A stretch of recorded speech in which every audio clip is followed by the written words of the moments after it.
Welcome to icon India. ఆంధ్రప్రదేశ్లో మరొక ఉద్యోగాలకి సంబంధించిన నోటిఫికేషన్ రాబోతా ఉంది. ఇప్పటికే ఆంధ్రప్రదేశ్లో మెగా డిఎస్సి ఉద్యోగాల భర్తీ ప్రక్రియని ఆంధ్రప్రదేశ్ ప్రభుత్వం చేపట్టింది. ఇక నెక్స్ట్ దీని తర్వాత ఎండోన్మెంట్కి సంబంధించి దేవాదాయ శాఖలో ఉద్యోగాల భర్తీ ప్రక్రియ కోసం ఆంధ్రప్రదేశ్ ప్రభుత్వం ఆమోద ముద్ర వేసింది. సో ఇప్పుడు ఆంధ్రప్రదేశ్ ప్రభుత్వం ఇచ్చినటువంటి ఆమోదం ప్రకారం నెక్స్ట్ ఆంధ్రప్రదేశ్ రాష్ట్రంలో ఈ దేవాదాయకి సంబంధించినటువంటి ఉద్యోగాలని భర్తీ చేయబోతా ఉన్నారు.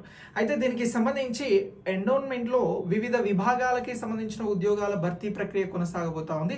ఇందులో మనం ముఖ్యంగా మాట్లాడాల్సింది గ్రేడ్ 3కి సంబంధించినటువంటి ఉద్యోగాలు.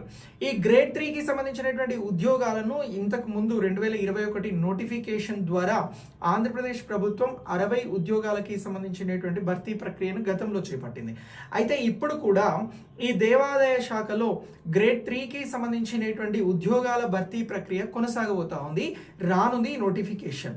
సో దీనికి సంబంధించినటువంటి అంశాలను ఈ వీడియో ద్వారా మాట్లాడదాం. వీడియోని లైక్ చేసి మీ మిత్రులకు షేర్ చేయండి. ఇక ఈ దేవాదాయ శాఖకి సంబంధించిన ఉద్యోగాల కోసం ఐకాన్ ఇండియా పేపర్ 1, పేపర్ 2కి సంబంధించినటువంటి ఆన్లైన్ క్లాసెస్ని ప్రొవైడ్ చేయబోతా ఉంది. దీనికోసం మీరు ఐకాన్ ఇండియా యాప్ ద్వారా రిజిస్టర్ అవ్వచ్చు. ఇక మనం ఈ 2021కి సంబంధించినటువంటి నోటిఫికేషన్ తర్వాత దేవాదాయ శాఖలో మళ్ళీ 2025కి సంబంధించినటువంటి ఖాళీలను భర్తీ చేసేందుకు ఇప్పుడు ప్రభుత్వం సిద్ధమైంది. అయితే దీనికి సంబంధించి గ్రేడ్ 3 ఉద్యోగస్తులు ఏం చేయాల్సి ఉంటుంది అని అంటే దేవాలయాలకి సంబంధించినటువంటి సంరక్షణ, అర్చకులకి సంబంధించినటువంటి సంక్షేమం, అలాగే దేవాలయాలకి సంబంధించినటువంటి భూముల పరిరక్షణ, ఇలాంటి అన్ని అంశాలతో పాటు దేవాలయాలకి వచ్చేటువంటి ఆదాయానికి సంబంధించిన ఆడిట్ అంశాలలో కూడా వీరు కీలకంగా వ్యవహరిస్తారు గ్రేడ్ 3కి సంబంధించినటువంటి ఉద్యోగులు.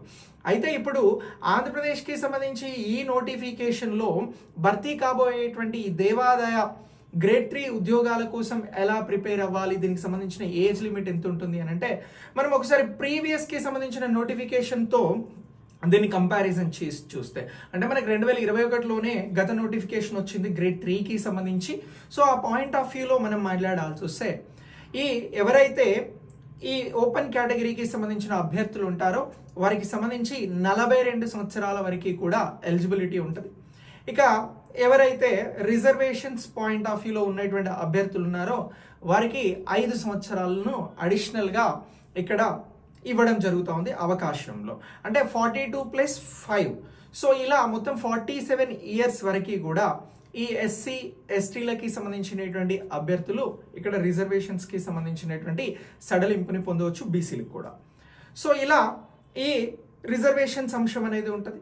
ఇక నెక్స్ట్ ఈ గ్రేడ్ 3 దేవాదాయకి సంబంధించినటువంటి ఉద్యోగాలలో శాలరీ ఎంత ఉంటుంది అనేటువంటి ఒక కామన్ డౌట్ ఉంటుంది. సో ఈ శాలరీ అనేది 16,400 నుంచి, దీన్ని మనం పే స్కేల్ అని అంటాం లేదా స్కేల్ ఆఫ్ పే అని అంటాం. ఇది 16,400 నుంచి 50,000 రూపాయల వరకు, సుమారు 50,000 రూపాయల వరకు కూడా ఈ పే ఆఫ్ స్కేల్ ఉండబోతా ఉంది ఈ ఉద్యోగాలకి సంబంధించి. ఇక నెక్స్ట్ ఈ గ్రేడ్ 3కి సంబంధించిన ఉద్యోగాల పరీక్ష విధానం ఎలా ఉంటుంది అనేటువంటి డౌట్ కామన్గా ఉంటుంది. సో గతంలో ఈ ఎగ్జామ్ని 2 దశలలో నిర్వహించారు. ఒకటి స్క్రీనింగ్ టెస్ట్ నిర్వహించడం జరిగింది, అలాగే మెయిన్స్ ఎగ్జామ్స్ నిర్వహించడం జరిగింది. స్క్రీనింగ్ టెస్ట్లో 150 మార్కులకి 150 మార్క్స్తో ఎగ్జామ్ని కండక్ట్ చేశారు మొదటి దశలో. ఈ ఎగ్జామ్కి సంబంధించి మొత్తం 150 క్వశ్చన్స్ ఇవ్వడం జరిగింది. 50 questions general studies point of వ్యూలో ఇచ్చారు, జనరల్ స్టడీస్, మెంటల్ ఎబిలిటీ. ఇక రిమైనింగ్ 100 క్వశ్చన్స్ మీకు ఈ హిందూ ఫిలాసఫీ, టెంపుల్ సిస్టమ్ మీద ఇవ్వడం జరిగింది. ఇది స్క్రీనింగ్ టెస్ట్, ఇది మొదటి దశ ఎగ్జామ్. ఇక రెండవ దశ ఎగ్జామ్లో, మెయిన్స్ ఎగ్జామ్లో మొత్తం 150 300 మార్క్స్కి ఎగ్జామ్ని కండక్ట్ చేయడం జరిగింది. స్క్రీనింగ్ టెస్ట్ ఒకటే ఎగ్జామ్, ఇక్కడ మెయిన్స్ ఎగ్జామ్ అనేది 2 దశలలో నిర్వహించారు. 150 మార్క్స్ ఏమో జనరల్ స్టడీస్, మెంటల్ ఎబిలిటీకి ప్రొవైడ్ చేయడం జరిగింది. ఇక రెండవ exam Hindu philosophy, temple system పైన 150 మార్క్స్కి ఎగ్జామ్ని కండక్ట్ చేయడం జరిగింది. సో ఇప్పుడు నిరుద్యోగులు అలాగే కొత్తగా పాస్డ్ అవుట్ అయి బయటకు వచ్చినటువంటి అభ్యర్థులు చాలామంది ఉన్నారు కాబట్టి పోటీ గట్టిగానే ఉంటుంది.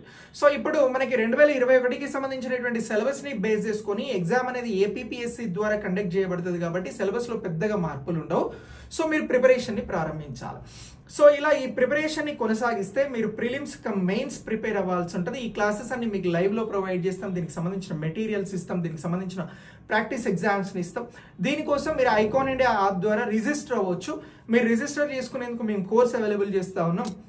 ఈ కోర్స్ ద్వారా మీరు రిజిస్టర్ అవ్వండి. దీనికి సంబంధించినటువంటి అప్డేట్స్ ఎప్పటికప్పుడు నేను అందిస్తూ ఉంటాను. సో ఛానల్ని లైక్ చేయండి, అలాగే సబ్స్క్రైబ్ చేయండి, వీడియోని మీ మిత్రులకి షేర్ చేయండి. ఇది ఎవరైతే గ్రేడ్ 3 ఉద్యోగాల కోసం ప్రిపేర్ అయ్యే అభ్యర్థులు ఉన్నారో వారందరికీ ఉపయోగపడుతుంది. ఇక మరి ఈ ఉద్యోగాలకి అందరూ అప్లై చేయవచ్చు అని అంటే ఇందులో ఒక కండిషన్, ఎవరైతే హిందూ రిలీజియన్కి సంబంధించినటువంటి అభ్యర్థులు ఉన్నారో వారు మాత్రమే ఉద్యోగాల కోసం అప్లై చేసుకోవాలని చెప్పేసి గత నోటిఫికేషన్లో ఇవ్వడం జరిగింది. ఇది ఇప్పుడు కూడా కొనసాగించే అవకాశం ఉంది. సో ఇలా ఈ ఎగ్జామ్కి సంబంధించి ఇవి ప్రాథమికమైనటువంటి డీటెయిల్స్, ఇవి ప్రైమరీ డీటెయిల్స్గా ప్రాథమిక అంశాలుగా గుర్తుంచుకోండి. మీకు ఏ డౌట్ ఉన్నా కామెంట్ బాక్స్లో రాయండి, దానికి సంబంధించి నేను ఆన్సర్ చేస్తాను వీడియో రూపంలో. Thanks for watching. వీడియోను మర్చిపోకుండా లైక్ చేసి మీ మిత్రులకు షేర్ చేయండి. Thank you.